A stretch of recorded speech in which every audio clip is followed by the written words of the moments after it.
আওয়ামী লীগ সরকারের সময়ে এক বছরে প্রধানমন্ত্রীর খাবারের জন্য ৩৫ কোটি টাকা খরচ করা হয়েছে বলে জানিয়েছেন অর্থমন্ত্রী আমির খসরু মাহমুদ চৌধুরী।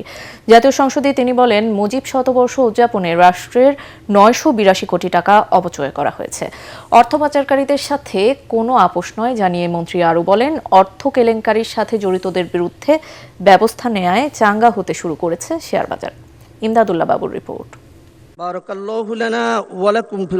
ত্রয়োদশ জাতীয় সংসদের দ্বিতীয় অধিবেশনে রোববার সংসদ সদস্যদের বিভিন্ন প্রশ্নের উত্তর দেন সংশ্লিষ্ট মন্ত্রণালয়ের মন্ত্রীরা। অধিবেশনে শেয়ার বাজার কেলেঙ্কারি নিয়ে সরকারের পদক্ষেপ প্রসঙ্গে প্রশ্নের জবাবে অর্থমন্ত্রী বলেন, ২ মাসে এই খাত অভূতপূর্ব উন্নতি করেছে। সিকিউরিটিজ এন্ড এক্সচেঞ্জ কমিশন কর্তৃক শাস্তিমূলক ব্যবস্থা হিসেবে ১,৪৯৭ কোটি টাকা অর্থদণ্ড আরোপ করা হয়েছে। বেক্সিমকোর শেয়ার সংক্রান্ত লেনদেনে কারসাজির কারণে বিভিন্ন ব্যক্তি ও প্রতিষ্ঠানকে ৪২৮ কোটি টাকা অর্থদণ্ড আরোপ করা হয়েছে। Hong Kong, new York, London stock market থেকে ফান্ড ম্যানেজাররা বাংলাদেশে আসতে শুরু করেছে। আমরা বিশ্বাস করি আগামী দিনে বাংলাদেশের ক্যাপিটাল মার্কেট পরিচ্ছন্নভাবে পরিচালিত একটি শেয়ার বাজার হয়।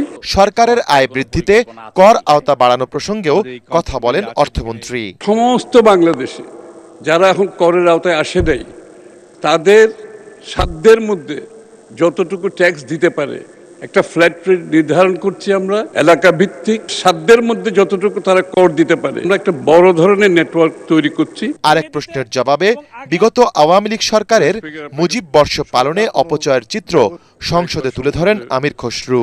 শেখ মুজিবের ছবি ও বেদি তৈরি এবং রাষ্ট্রীয়ভাবে সময় গণনার ডিজিটাল বোর্ড তৈরিতে সকল মন্ত্রণালয় বিভাগ সর্বমোট ৯৮২ কোটি ৯১,৭৪,০০০ কোটি টাকা ব্যয় করেছে। শুধু মুজিব বর্ষ, এছাড়া প্রধানমন্ত্রীর এক বছরের খাওয়া দাওয়ার খরচ হয়েছে ৩৫ কোটি টাকা। এ সময় সাবেক রাষ্ট্রপতি ও স্পিকার ব্যারিস্টার জমির উদ্দিন সরকারের মৃত্যুতে ১ মিনিট নীরবতা পালন করেন সংসদ সদস্যরা।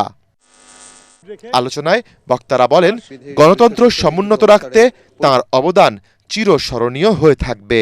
আইনের শাসনের প্রতি তার যে অবিচল আস্থা, গণতন্ত্রের প্রতি তার যে অবিচল আস্থা, এটা আমরা খুব কম দেখেছি। কতগুলো বিষয়ে তিনি একেবারে আপোষহীন ছিলেন। বিষয়গুলো ছিল যে গণতান্ত্রিক রাষ্ট্র ব্যবস্থা, গণতন্ত্রের চর্চা এবং গণতান্ত্রিক প্রতিষ্ঠানগুলোকে গড়ে তোলা। ফেসিবাদী আমলে আইনের জাতাকলে যখন আমরা পৃষ্ঠ, তখন প্রায় আমরা তার কাছে যেতাম দ্বারস্থ। তিনি গুরুত্বপূর্ণ পরামর্শ দিয়েই শুধু আমাদেরকে তার কাজ সারেন, বরঞ্চ আমাদের মজলুম নেতৃবৃন্দের পক্ষে তিনি আদালতে বারবার দাঁড়িয়েছেন।